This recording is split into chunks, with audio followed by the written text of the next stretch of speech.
Глава 346. Боевой предок Лин Ху. Хань Ли и маленький старик вышли из комнаты вместе. Услышав серию колокольных перезвонов, Ся Цуер, охранявший вход в сад, в панике взглянула на старика.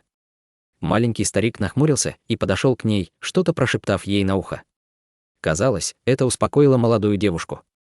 Затем старик позвал Хань Ли, и они улетели в сторону официального зала.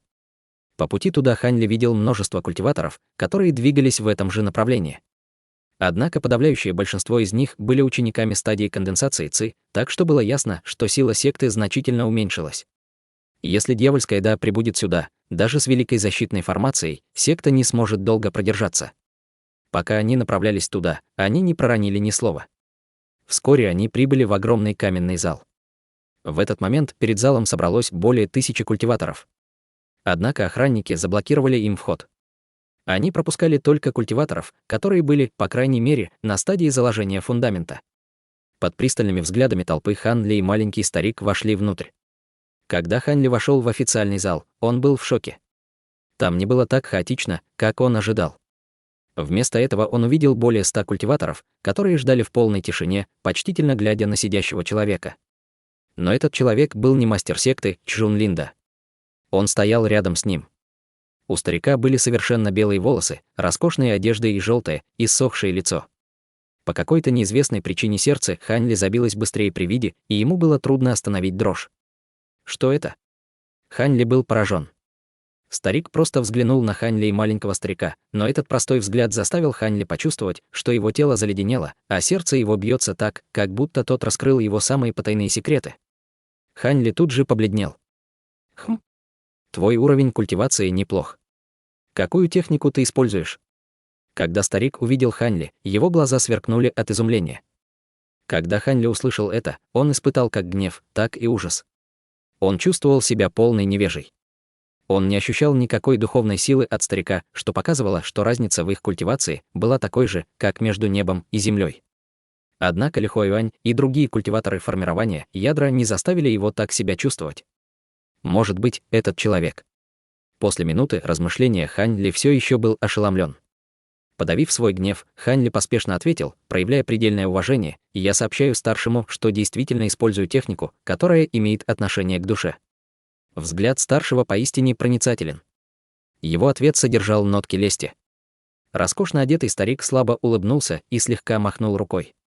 Хань Ли и маленький старик тактично подошли к остальным. По прошествии времени, необходимого для завершения приема пищи, прибыло еще более 10 культиваторов заложения фундамента. В тот момент Чжун Линда почтительно сказал старику: «Преподобный предок, все культиваторы заложения фундамента, присутствующие в секте, уже прибыли. Что касается боевого старшего Хуана, он не сможет вернуться в ближайшее время. В настоящее время он находится на горе Небесного Камня». Когда старик в роскошных одеждах услышал это, он слегка нахмурил лоб и тут же равнодушно продолжил: «Вот как. Мы не можем позволить себе ждать еще дольше, начнем без него». Да, преподобный предок верно говорит. Чжун Линда решительно согласился с ним. Старик хихикнул в ответ и больше ничего не сказал. Дорогие мои братья-соученики, позвольте представить вам всем нашего преподобного предка Лин Ху. Как вы уже слышали, он 300 лет назад вошел в стадию зарождения души и является единственным великим старейшиной нашей секты. На данный момент наша секта столкнулась с беспрецедентным кризисом. Наш преподобный предки полностью объяснит это поподробнее. Сказав это, Чжун Линда отошел в сторону. Хотя большинство присутствующих правильно угадали личность этого старика, услышав это, они невольно загалдели. Толпа смотрела на этого преподобного предка Лин Ху с особым уважением. В течение почти 1000 лет, пока существовала долина Желтого Клена, появился только один культиватор стадии зарождения души. Ему было почти 800 лет, так что можно сказать, что он отец нашей секты долины Желтого Клена. Предводитель Лин Ху слегка кашлянул в ответ на перешептывание культиваторов, и все немедленно замолчали. Кто бы осмелился не обращать внимания на этого почтенного предка? Поскольку вы все слышали драконий колокола, я не буду ходить вокруг да около. На данный момент наши 7 сект вместе с нашими союзными армиями понесли огромное поражение на фронте, а также получили катастрофическое количество жертв и раненых. Хотя нам едва удалось создать вторую линию обороны, поражение — это только вопрос времени. После того, как старик сказал это, все культиваторы в зале побледнели. Хань Ли и маленький старик молча переглянулись между собой с мрачными лицами. Преподобный предок, как это возможно? День решающей битвы еще не настал. У нас есть месяц, спросил мужчина средних лет. Те, кто был на фронте, придерживались тех же самых мыслей, именно поэтому дьявольская да смог начать такую удачную неожиданную атаку. Старик в роскошной одежде мрачно взглянул на него. Мужчина средних лет покраснел и опустил взгляд. Никто больше не осмеливался быть таким бестактным, увидев смущение этого мужчины. В результате они подавили все сомнения, которые были у них, и молча дождались, когда предок Линху продолжит говорить. Это катастрофическое поражение нельзя полностью обвинить в беспечности нашей собственной силы и их отсутствии бдительности. Среди 7 сект был предатель, гора духовного зверя. Охраняя защитную формацию, они впустили врагов, что привело к нашему катастрофическому поражению, проговорил старик. На его лице были следы гнева. До остальных культиваторов тут же дошло случившееся, и он стали громко проклинать гору духовного зверя, в результате чего в зале снова воцарился хаос. Достаточно. Проклятия бесполезны. Поскольку сила противника превосходит нашу, у нас нет другого выбора, кроме как принять поражение. В настоящее время наиболее важным является вопрос о том, как предотвратить уничтожение нашей секты. Наши оставшиеся культиваторы на фронте смогут продержаться максимум 2 или 3 дня. До этого времени мы должны как можно скорее эвакуироваться из государства Юэ, сказал предок Линху с исключительным спокойствием. Эвакуироваться из государства Юэ. Как только все услышали это, они были невероятно ошеломлены. Эти культиваторы прожили всю свою жизнь в государстве Юэ, и им было трудно смириться с этим. Какое-то время никто не соглашался. «Что? Вам трудно покинуть это место?» Равнодушно сказал старик. Он не был удивлен. «Преподобный предок, может быть, у вас и у других старших есть способ победить дьявольское да?» В конце концов, 30-летний юноша нерешительно спросил об этом. «Конечно, мы можем. Если бы мы, старейшины, присоединимся к вам, мы сможем легко истребить этих культиваторов дьявольского да», прямо сказал старик. «Тогда может быть преподобный предок. Но вы все не должны забывать, с великой репутацией 6 сект дьявольского да, разве у них может быть нехватка культиваторов зарождения души? Мы, старейшины, уже сражались с ними, но мы были в невыгодном положении. В результате они заставили нас поклясться, что до тех пор, пока они не участвуют в боях, мы тоже этого не сделаем. Таким образом, битвы были ограничены уровнем культиваторов в стадии формирования ядра. Предок Линху тяжело вздохнул и раскрыл удивительный секрет. Хань Ли внезапно понял, почему он никогда не видел сражений между культиваторами зарождения души. Если мы не уйдем отсюда, они легко смогут окружить долину Желтого Клена и уничтожить нас за одну атаку ход. Поскольку я связан клятвой, я не смогу спасти вас. Таким образом, я уже решил, что вся секта должна покинуть государство Юэ. Кроме того, мы не единственные, кто уходит. Остальные 5 сект присоединятся к нам. Таким образом, мы сможем вернуться к власти на чужбине. Когда нашей силы хватит, мы вернемся и сразимся за наше законное место в государстве Юэ. Предок Линху проговорил это с холодной улыбкой. Очевидно, он, похоже, не возражал против ухода из государства Юэ. Услышав решительный тон предка, остальные могли только подчиниться его приказам. Они не осмеливались высказывать мнения, которых придерживались сами. Большинство других проблем были урегулированы. Тем не менее, есть еще одна опасная задача, которая должна быть выполнена. Слова предка Линху снова повергли в шок Тола, в результате чего все тревожно переглянулись между собой. Следующие люди, на которых я укажу, должны последовать за мной в задний зал. Остальные останутся тут и послушают план эвакуации секты мастера Чжуна. Затем старик встал со своего места и бесстрастно подошел к толпе. Толпа все еще была в шоке. Ты и ты. Без капли вежливости он указал на более половины присутствующих людей. Хань Ли и маленький старик были в том числе. Закончив отбор, предок направился к заднему залу. Хань Ли и другие разволновались и колебались какое-то время, прежде чем послушно последовать за ним.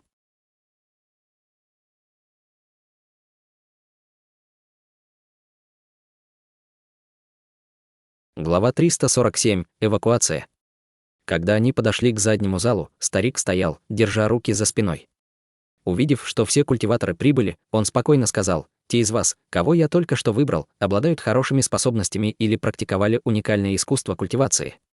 Таким образом, вы искра, которая возродит нашу секту. У вас есть полдня, чтобы немедленно вернуться и взять ваши инструменты. Затем боевой племянник Хуан отправит вас в путешествие». Все были потрясены. Кто-то спросил в недоумении: «Преподобный предок, ведь у нас еще есть 2 дня, прежде чем дьявольская да прорвет нашу линию обороны. К чему спешить?» ГМ. Хотя для преодоления нашей линии обороны потребуется 2 дня, вы считаете, что они позволят оставшимся ускользнуть? Они отправят людей, чтобы обойти линию обороны, атакуя отдаленные секты, скорее всего, с целью помешать нашему побегу, а не истреблению.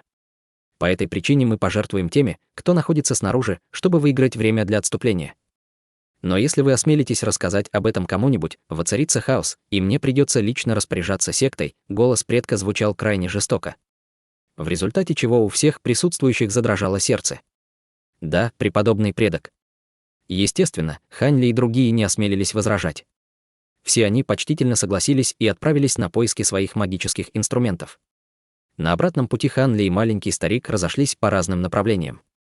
Поскольку пещера бессмертного Хань Ли была слишком далеко, ему пришлось лететь на полной скорости своей лодки. Сердце Хань Ли было в смятении. Согласно тому, что сказал предок Лин Ху, Хань Ли больше не должен был беспокоиться о своем благополучии. Если они переедут в другую страну, он будет считаться ценным из-за других культиваторов. Но в то же время им придется сражаться за территорию в новой стране, чтобы возродить долину Желтого Клена.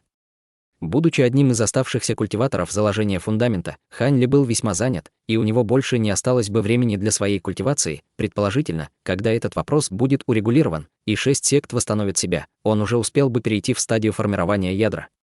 Однако Хань Ли не хотел заниматься такими трудными делами в течение столь длительного периода времени. Хотя у Хань Ли возникла идея побега, он не знал, мог ли предок наблюдать за ним с такого большого расстояния своим духовным чутьем.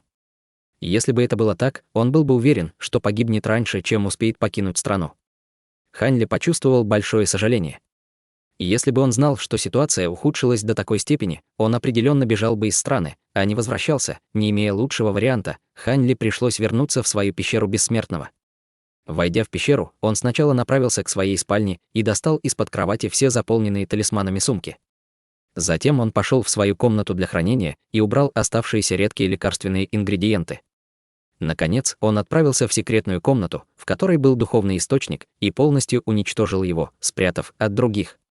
Поскольку в настоящее время он не мог переместить этот предмет, Хань Ли не хотел, чтобы дьявольская да смогли использовать его.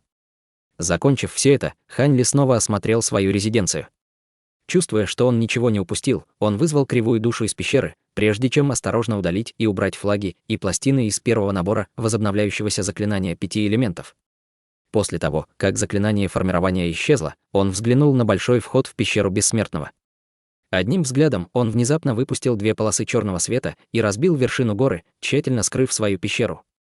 Затем он выпустил свою лодку божественного ветра и перенес на нее кривую душу.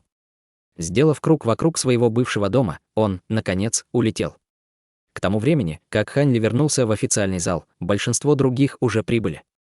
Оставив кривую душу снаружи, он вошел в зал один. Но его удивило то, что кроме десятков культиваторов заложения фундамента, несколько сотен учеников в стадии конденсации ЦИ также собрались за пределами зала. Может быть, они эвакуируются вместе с нами. С сомнением подумал Хань Ли. Его глаза внезапно расширились, когда он увидел маленького старика и Сяо Цюер. Они тихо разговаривали друг с другом с мрачными выражениями на лицах.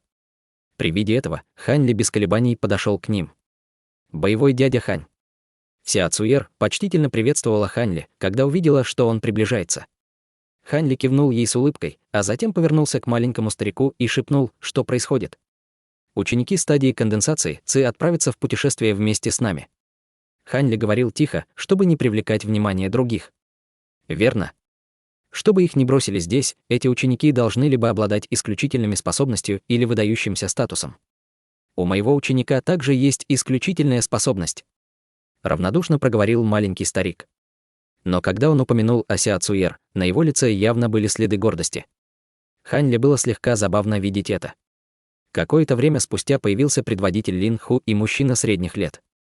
«Я только что получил информацию о том, что следы культиваторов дьявольского да были обнаружены поблизости.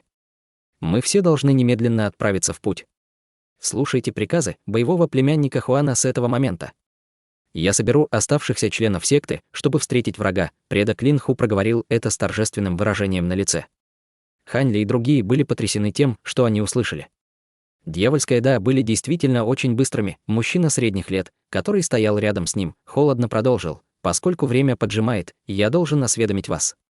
В этой эвакуации у меня есть только одно требование. Вы все должны слушать мои приказы. Те, кто не подчиняется, будут считаться предателями. Теперь мы уходим. Этот человек был действительно быстрым и решительным. Сделав это краткое заявление, он почтительно попрощался с боевым предком и первым покинул зал. Остальные последовали за ним как рой пчел. В результате огромная толпа из нескольких сотен культиваторов поднялась на небо и поспешно полетела на северо-восток. Спустя полдня группа прибыла в горный хребет Тайюэ. В этот момент они немного увеличили свою скорость. Стоя на своей лодке божественного ветра, Хань Ли полетел рядом с группой. Когда маленький старик увидел, что его лодка могла выдержать еще одного человека, он без всякой вежливости пересадил к нему Сяо Цюер. Хань Ли мог только горько рассмеяться в ответ, но больше ничего не сказал. Сяо Цюер немного заинтересовался кривой душой, который стоял позади Хань Ли, и широко распахнула глаза от удивления. Естественно, молодая девушка смогла несколько смотреть кривую душу, и, задавав несколько вопросов, она больше не продолжала спрашивать его о нем. Пролетев более 50 километров через горный хребет Тайюэ, полоса белого света внезапно выстрелила в сторону группы сзади. В мгновение ока она пронеслась мимо группы и попала в руку боевого дяди Хуана. Это был сверкающий короткий меч с привязанной к нему нефритовой пластинкой. Его лицо потемнело, а затем он взмахнул рукой, останавливая группу. Сняв нефритовую пластинку, он убрал короткий меч. Сразу после этого он снова превратился в полоску белого света и улетел в обратном направлении. Затем боевой дядя Хуан исследовал нефритовую пластину своим духовным чутьем. Через мгновение его лицо стало очень мрачным. Он тут же опустил голову в глубокой задумчивости. Очевидно, возникли какие-то осложнения. Обстоятельства изменились. Все культиваторы стадии заложения фундамента, идите вперед. Мне придется дать вам еще один приказ. Мужчина средних лет обернулся и проговорил это с мрачным выражением лица. Эти слова привели Хань Ли и остальных в шоковое состояние. Но после того, как они переглянулись между собой, Сяо Цюер ловко спрыгнула с лодки, и они послушно улетели вперед. Боевой дядя, что случилось? Многие видели, как мужчина средних лет получил сообщение от летающего меча. Преподобный предок послал нам сообщение. Скоро прибудет дьявольская да. Похоже, они знали о нашем плане и разделились на две группы. Одна группа направилась окружать долину Желтого Клена, а другая преследует нас. Чтобы защитить наше дальнейшее отступление, мне необходим отряд, чтобы задержать их. В это время оставшиеся должны продолжить побег из государства Юэ. Боевой дядя Хуан сказал это с холодным тоном. Их сердца вздрогнули, услышав его слова. Они были не дураками.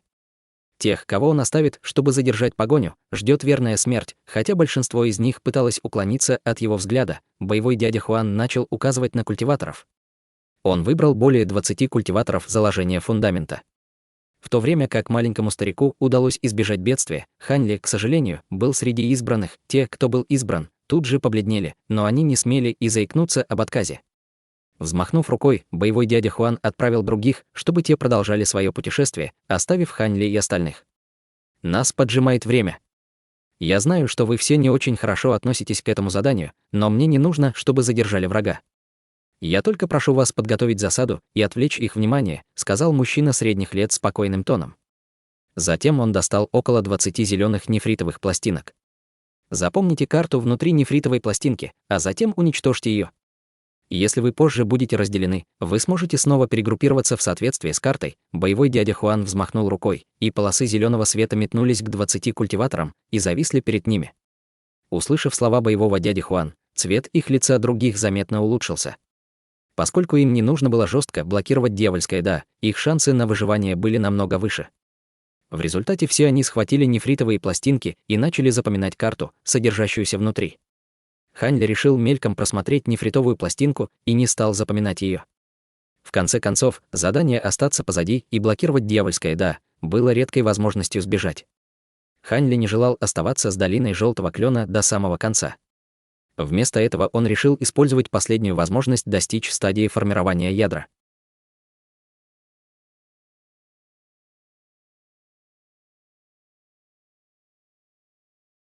Глава 348. Техника небесного огня. Увидев, что все уничтожили свои нефритовые таблички, боевой дядя Хуан был доволен увиденным.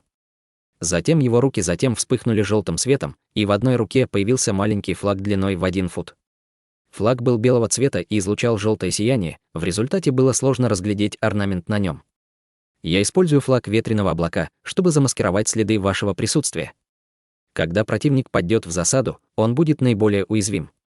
Затем боевой дядя Хуан слегка встряхнул маленький флаг в руке, в результате чего флаг выпустил множество полос молочно-белого пара. В мгновение ока появилось огромное 100-метровое облако, которое скрыло Хань Ли и остальных внутри. Хань Ли и остальные культиваторы заложения фундамента были приятно удивлены внезапным укрытием. Это облако было невероятно плотным, но по какой-то непонятной причине оно никак не мешало их обзору. Это было бы исключительно хорошим укрытием, боевой дядя Хуан продолжал высвобождение облака, в результате чего оно стало еще больше. Вскоре после этого они больше не могли видеть ничего за пределами облака. Хань Ли был в шоке, хотя его магический инструмент ядовитой дымки также мог превращаться в толстое облако, его нельзя сравнить с этим флагом. Мало того, что он был намного меньше, так Хань Ли мог его использовать только на себе. Любой другой человек тут же был отравлен. С этой мыслью Хань Ли взглянул на боевого дядю Хуана. Он сидел, скрестив ноги, закрыв глаза внутри облака. За ним стояли 2 культиватора заложения фундамента. Казалось, что это были его телохранители. Хань Ли молча смотрел на него.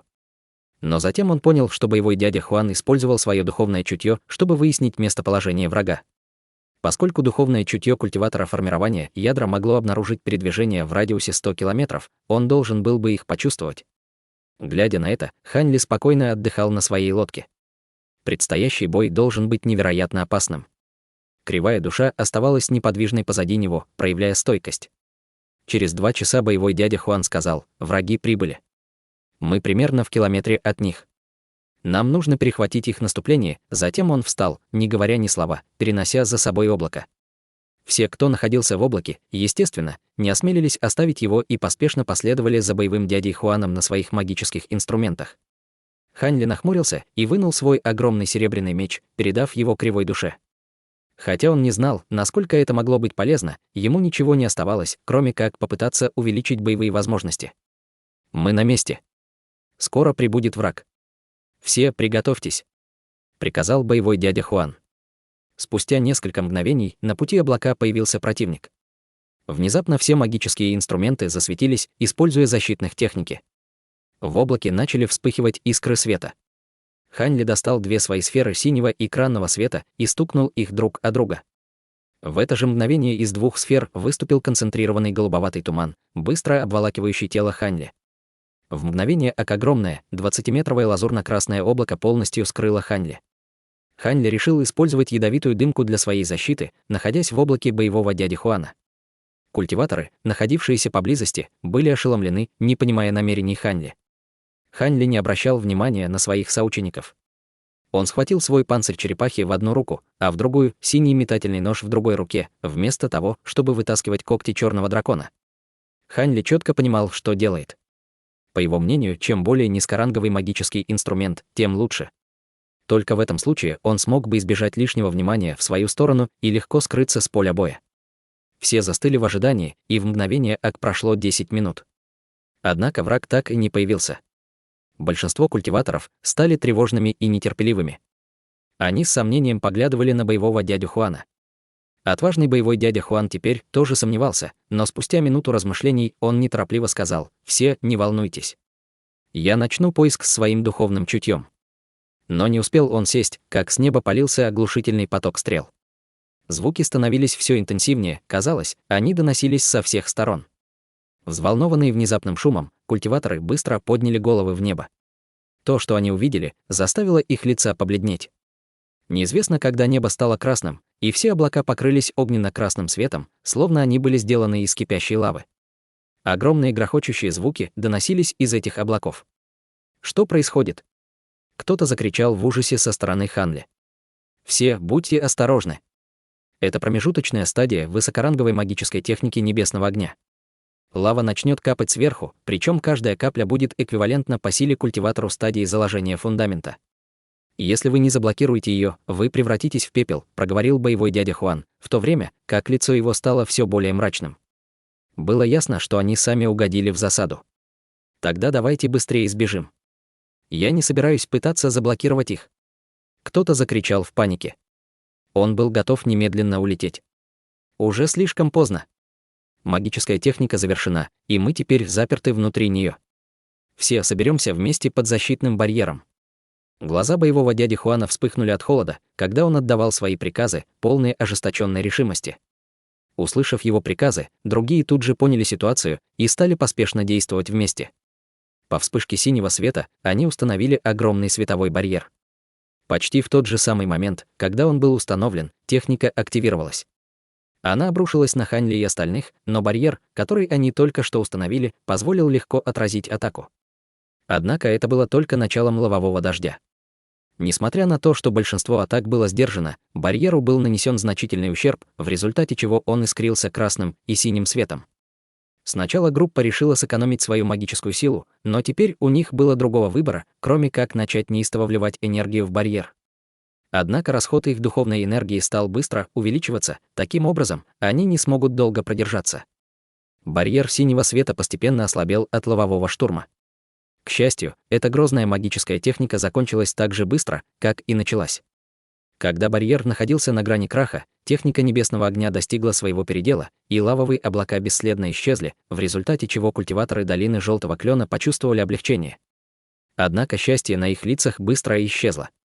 В какой-то момент во время атаки они были окружены почти сотней культиваторов. Все они были в одежде дьявольского Даа. Все они смотрели на культиваторов с долины Желтого Клена с насмешкой. Культиваторы долины Желтого Клена были в ярости и очень напуганы. Однако окружившие их культиваторы были учениками стадии заложения фундамента, и среди них не было ни одного культиватора формирования ядра. В результате чего они вздохнули с облегчением. Хотя они потратили большую часть своей магической силы, с ними по-прежнему был культиватор формирования ядра. Им нечего было бояться. «Как вы узнали, что мы здесь? Мой флаг должен был скрывать нас от вашего духовного чутья», — спросил боевой дядя Хуан с мрачным выражением лица. «Я могу ответить на этот вопрос», — раздался нелепый кокетливый голос, в результате чего сердце боевого дяди Хуана вздрогнуло от страха. Он поспешно посмотрел в небо и увидел, как сверху вниз спустились мужчина и женщина. Голова мужчины полностью седая. Он выглядел таким слабым, словно легкое дуновение ветерка могло сбить его с ног. Женщина была невероятно привлекательной, с узкой талией и широкими бедрами. Каждое ее движение привлекало внимание. Хань Ли молча проклинал их. Оба они на самом деле были культиваторами формирования ядра. Их появление несло за собой большие проблемы. Свирепая же Угэ и скелет. При виде этих двух ученики боевого дяди Хуана вздрогнули. Не дожидаясь ответа, он несколько раз взмахнул своим флагом, заставляя белый туман тут же исчезнуть, раскрывая при этом Хань Ли и остальных. Столкнувшись с такими могущественными врагами, он, естественно, не мог больше присматривать за Хань Ли и другими боевыми племянниками. «Хе-хе, я действительно не ожидал, что вы знаете нас. Это несправедливо. Вы узнали нас, мужа и жену, но мы не знакомы с вами. Тем не менее, я слышал о ледяном человеке из долины Желтого Клена, который обладает таким потрясающим магическим сокровищем, как это знамя. Это вы и есть». Привлекательная женщина усмехнулась так, как будто она совсем не собиралась убить его. Но увидев нежную, очаровательную улыбку женщины, выражение боевого дяди Хуана стало еще холоднее. Он продолжал смотреть на нее молча.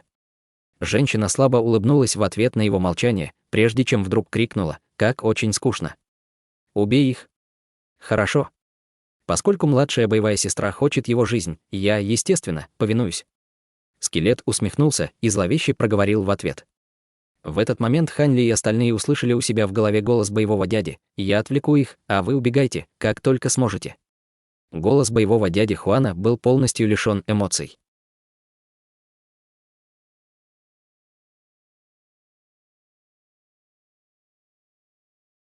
Глава 349. Бегство в Юанью. Как только Хань Ли и остальные услышали голос боевого дяди Хуана, флаг ветреного облака внезапно вспыхнул ослепительным желтым светом. Всплеск сияния сжался, а затем взорвался. Из флага мгновенно вышел белый туман, еще гуще, чем прежде, который окутал и врагов, и союзников. «Да ты сам напрашиваешься!» Скелет взревел нечеловеческим голосом сквозь туман. Очаровательная женщина, которая была рядом со скелетом, также издала яростный вопль. Затем грохот от множества взрывов волной прокатился сквозь туман. Было очевидно, что боевой дядя Хуан в настоящее время сражается с двумя культиваторами формирования ядра дьявольского Да. Хань Ли и остальные культиваторы не смели упускать эту возможность, предоставленную их боевым дядей, чтобы ускользнуть. Почти в тот же самый момент, как только появился туман, культиваторы долины Желтого Клена рассредоточились по всем направлениям, улетая на своих магических инструментах. Надеясь на огромную скорость своей лодки Божественной Ветра, Хань Ли метнулся в туман. Хань Ли решил бежать в направлении, в котором находились вражеские культиваторы. Хотя врагов было много, Хань Ли чувствовал, что их магическая сила и уровень культивации был слабее, так что это было самое лучшее направление для побега. Однако многие из его соучеников не понимали этого, и большинство из них выбрало направления, в которых было меньше врагов. Хань Ли горько смотрел им вслед. В одно мгновение Хань Ли воспользовался хаосом вокруг, чтобы добраться до края окружения. Туман на краю окружения был намного слабее, позволяя культиваторам дьявольского Да заметить стремительно мчащуюся фигуру Хань Ли. Но поскольку Хань Ли использовал ядовитую дымку, они смогли видеть только большое облако голубого тумана, что привело их в недоумение. Однако, трое культиваторов дьявольского Да, которые были поблизости, сразу же опомнились и одновременно начали атаковать. Полоса золотого света, 3 полосы желтого света и большой шар черной ци метнулись в направлении Хань Ли. Хань Ли фыркнул и тут же выставил панцирь черепахи, увеличив его в несколько раз. В тот же миг он влил в свою лодку Божественного Ветра огромный поток духовной силы, пытаясь летать как можно быстрее. Хань Ли уже давно решил, что сейчас у него нет времени на битву. Если враги поймают его, он уже не сможет сбежать. Поэтому он влил большую порцию своей магической силы в свой летающий магический инструмент, поскольку это была гонка со временем, чтобы сбежать. Хань Ли был уверен, что панцирь черепахи был прочнее, чем его белый чешуйчатый щит, так что Хань Ли был уверен в своих действиях. Пока Хань Ли размышлял, золотые и желтые полосы света столкнулись с панцирем черепахи. Как Хань Ли и ожидал, они были полностью заблокированы. Тем не менее, шар черной ци оказался неожиданно очень хитрым. Он внезапно раскололся на два, когда он врезался в панцирь черепахи. Половина скользнула по сторонам панциря черепахи, прежде чем пристроиться. Хотя его действие было отложено на мгновение, оно все еще направлялось в сторону Хань Ли. Шар черной ци превратился в 10-метровую голову призрака, пытаясь проглотить Хань Ли вместе с его лодкой Божественного Ветра. Хань Ли ухмыльнулся в ответ. Взмахнув рукой, в одно мгновение появилось более 100 огненных шаров, которые тут же разорвали голову призрака. За время войны Хань Ли уже успел познакомиться с такими элементарными искусствами дьявольского Да. Воспользовавшись этим преимуществом, Хань Ли сделал глубокий выдох и проскочил мимо испаренной головы призрака. В одно мгновение он прорвался через окружение, оставив культиваторов дьявольского Да позади себя. Хотя их атаки не были успешными, культиваторы дьявольского Да, естественно, не хотели так просто отпускать его. Выругав его, они поспешно погнались за Хань Ли на своих собственных летающих магических инструментах. Однако Хань Ли не обращал внимания на своих преследователей, сосредоточившись только на полете с максимальной скоростью. Как Хань Ли и ожидал, брань культиваторов дьявольского Да в свой адрес звучала все дальше от него. Их магические инструменты не были способны развивать ту же скорость, что и лодка Божественного Ветра. Наконец, спустя несколько часов погони, за ним больше не было ни одного преследователя. Однако Хань Ли по-прежнему не смел самодовольно радоваться и ускорился на мгновение, прежде чем слегка замедлиться и тщательно изучить окружающее пространство. Затем он топнул ногой по своей лодке и улетел прочь. Нынешнее положение Хань Ли было не очень хорошим. Почти половина его магической силы была поглощена созданием объединенного защитного барьера. К тому же он потратил оставшуюся магическую силу, уходя от погони. Таким образом, он остро нуждался в том, чтобы пополнить свою магическую силу. Иначе он оказался бы в ужасном положении, столкнувшись с врагом. Поэтому Хань Ли спустился на пустынную гору и убрал свою ядовитую дымку. Найдя укромное место за огромной скалой, он сел медитировать. Затем он достал из своей сумки для хранения синий духовный камень среднего ранга и начал пополнять свою магическую силу. Кривая душа стоял рядом с ним и наблюдал. Вскоре после того, как Хань Ли сел, внезапно вспыхнула полоса красного света, а за этим последовали 6 полос черного и зеленого света. Было очевидно, что кому-то не повезло, и он угодил в ловушку во второй раз. Хань Ли больше не обращал на них внимания и медленно закрывал глаза. Его разум погружался в состояние пустоты, чтобы восстановить магическую силу с еще большей скоростью. Спустя какое-то время Хань Ли открыл глаза. Почти полностью восстановив всю свою магическую силу, он не желал оставаться здесь ни на секунду. Он взглянул на небо и обнаружил, что уже наступили сумерки. Сейчас было самое время, что скрыться под покровом ночи. Однако Хань Ли не делал никаких случайных движений. Вместо этого он потратил немного времени, чтобы внимательно осмотреться вокруг с помощью своего духовного чутья и убедился в том, что поблизости нет культиваторов дьявольского Да. Кажется, прямо сейчас они преследовали основную группу культиваторов долины Желтого Клена, расправившись с неудавшейся засадой. Думая о силе врага, Хань Ли покачал головой. Все указывало на то, что основной группе не избежать катастрофы. Покончив с этими мыслями, Хань Ли снова выпустил свою лодку Божественного Ветра. Убедившись в направлении государства Юанью, Хань Ли и Кривая Душа взлетели в небо. Хотя большинство культиваторов из государства Юанью встретили свой конец в государстве Юэ, 6 сектам дьявольского Да все же потребуется несколько месяцев, чтобы полностью покорить государство Юэ.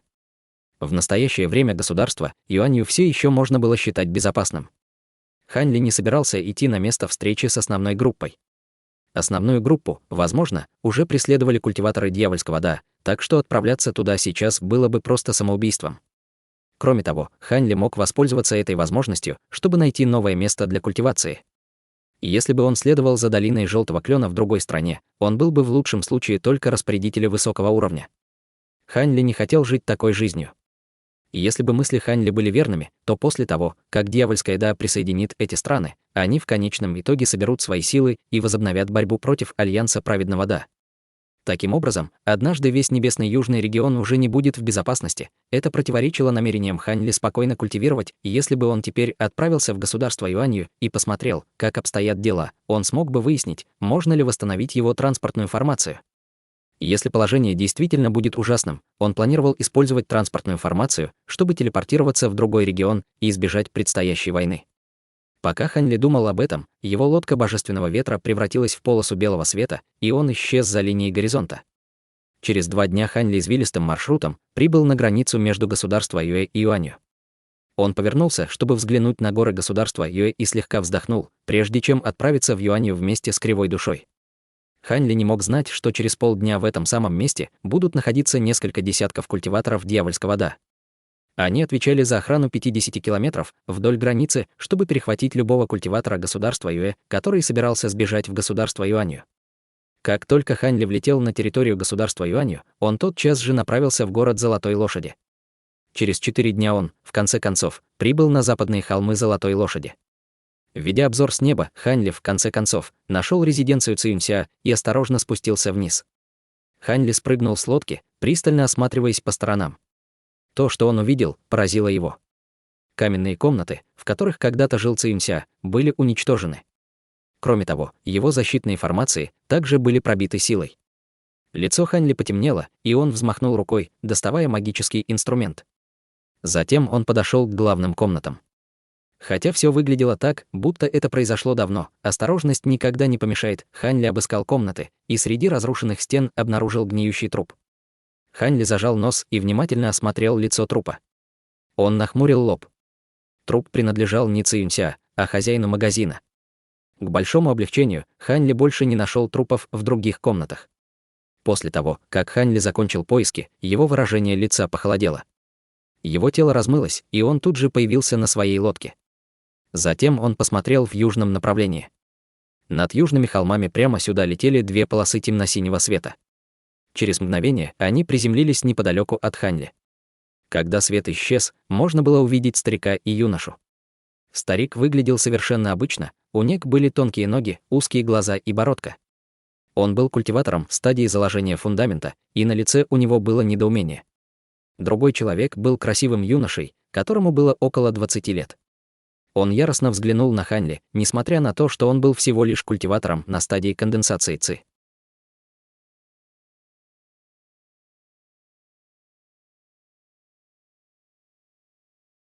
Глава 350. Мгновенное убийство.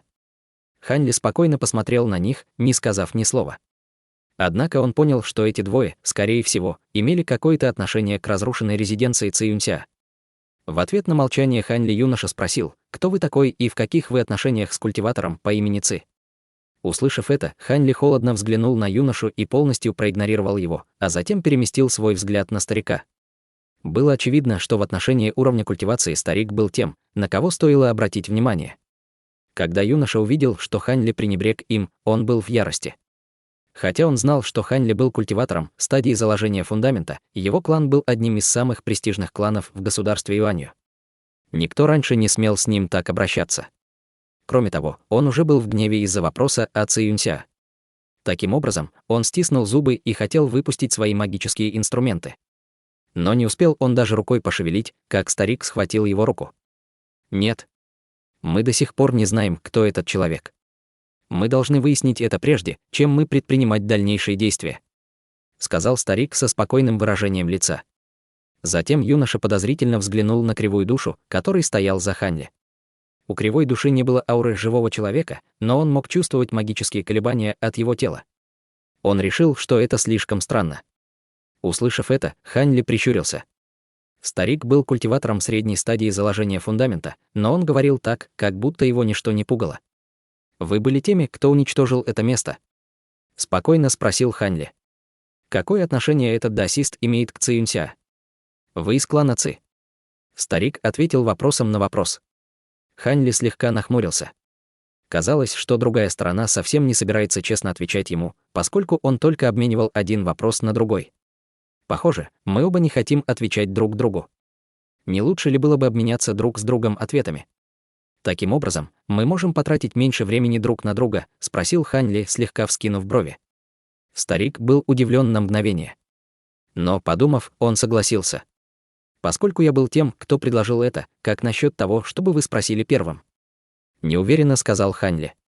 Вы член клана Ци? Тотчас же спросил старик без всякой вежливости. В свою очередь, Ханьли ответил без малейшего колебания «нет». Услышав решительный ответ Ханьли, оба, и старика, и юноша были удивлены и засомневались в его ответе. «Ци-Юнься жив или мертв? Неторопливо спросил Ханьли. «Он все еще жив». Старик поколебался на мгновение, прежде чем ответил. Слова «все еще жив» сразу же успокоили сердце Ханьли. «Какое вы имеете отношение к Ци-Юнься?» — осторожно спросил старик. «У меня с ним деловая сделка», — холодно ответил Ханьли. «Деловая сделка». Удивление мелькнуло в глазах старика. «Где сейчас Ци-Юнься?» Хотя Ханьли спросил об этом небрежно, он был очень обеспокоен. «Я не могу вам этого сказать», — немедленно ответил старик. «Тогда я изменю вопрос. Почему вы напали на Ци-Юнься?» Ханьли немедленно задал другой вопрос, не обращая внимания на его слова. «Он убил членов нашего клана Фу. С какой стати мы должны были пощадить его?» С усмешкой проговорил юноша. Старик нахмурил лоб, обнажив раздражение, но больше ничего не сказал. «Клан Фу». Когда Ханьли услышал это, он тут же вспомнил о тех культиваторах, которых он убил, спасая Синьчжуинь. Теперь убивать ему хотелось еще больше. «Вот как? Однако вас здесь всего двое. Если бы весь клан Ци пришел сюда, как бы вы смогли им противостоять?» — спросил Ханьли, пытаясь выглядеть равнодушным. «Разве какой-то иностранец, посланный кланом Ци, может противостоять нам двоим из клана Фу? Разве этого достаточно?» Гордо ответил юноша на вопрос Ханьли. «Значит, вас здесь только двое?» Внезапно спросил Ханьли. «Почему вы спрашиваете об этом?» Юноша хотел что-то сердито сказать ему в ответ, но старик перебил его и задал свой вопрос с подозрением. Однако было уже слишком поздно. Ханьли внезапно поднял руку и высвободил 2 полоски черного света. Затем он похлопал по своей сумке для хранения, выпустив более 10 полос белого света. В мгновение эти огни превратились в кукольных зверей и марионеточных солдат. Как только появились марионетки, они сразу же обрушили на них безумный шквал из световых лучей и легких стрел. При виде этого старик был ошеломлен. Его тело мгновенно размылось и появилось рядом с юношей, высвободив перед ними защитный магический инструмент в виде медной монеты. В одно мгновение она увеличилась до размера стола и заблокировала атаки. Многочисленные лучи света, попадавшие на поверхность медной монеты, породили серию оглушительных взрывов. Каждая атака отталкивала старика все дальше и дальше, что приводило его в ужас. Но в следующий момент юноша рядом с ним издал жалкий вопль, заставив старика поспешно повернуть голову в страхе. Но когда он повернул голову, его шея вдруг почувствовала что-то холодное, и все вокруг потемнело. После того, как безголовое тело старика упало на землю, Ханьли был единственным, кто остался. Он завис в воздухе с едва заметной нитью, привязанной к безымянному пальцу правой руки. Минуту назад Ханьли воспользовался отвлекающим нападением, чтобы скрыть свои движения. Используя движущиеся дымовые шаги, он смог переместиться к своей лодке, которая находилась за ними всего за несколько секунд. Затем, используя свою серебряную нить, он смог легко обезглавить их.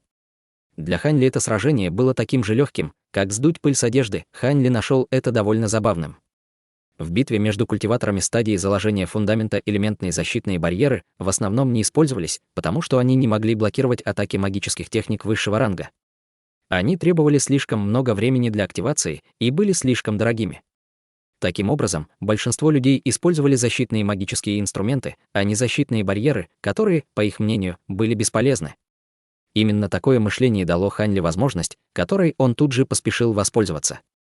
Это было особенно заметно, когда Хань Ли сражался с культиваторами дьявольского Да на границе, поскольку большинство из них умерло таким образом. Когда он подумал об этом, эта техника убийства была очень похожа на технику слуги крови школы черного демона, ледяного демона. Он был так же быстр, как молния. К тому времени, когда они услышали гром, было уже слишком поздно. К сожалению, эту технику можно было использовать только на земле. В противном случае Хань Ли никого не боялся среди культиваторов стадии заложения фундамента. Хань Ли слегка покачал головой, испытав огромное чувство жалости в своем сердце, он подошел к обезглавленным трупам и подобрал их сумки для хранения. Осмотрев их своим духовным чутьем, он почувствовал некоторое разочарование. Хотя они обладали 3 магическими инструментами высшего ранга, они были совершенно обычными. У Хань Ли не было желания использовать их.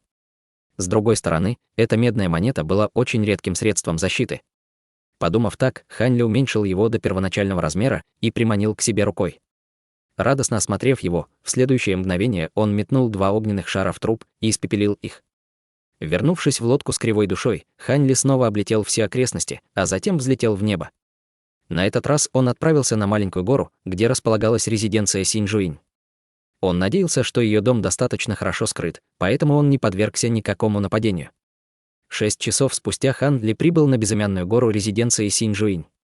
Увидев, что туман над горой был таким же, как прежде, Хань Ли почувствовал облегчение. Немного проскинув мозгами, Хань Ли не посмел лететь вниз. Вместо этого он направился к вершине горы, прежде чем вытащил талисман звуковой передачи. Затем он тихо прошептал несколько слов и отправил его. Талисман звуковой передачи превратился в полосу огненного света и направился к горе, внезапно исчезнув с поля зрения Хань Ли. Вскоре после этого большая часть тумана поднялась и полностью окутала его.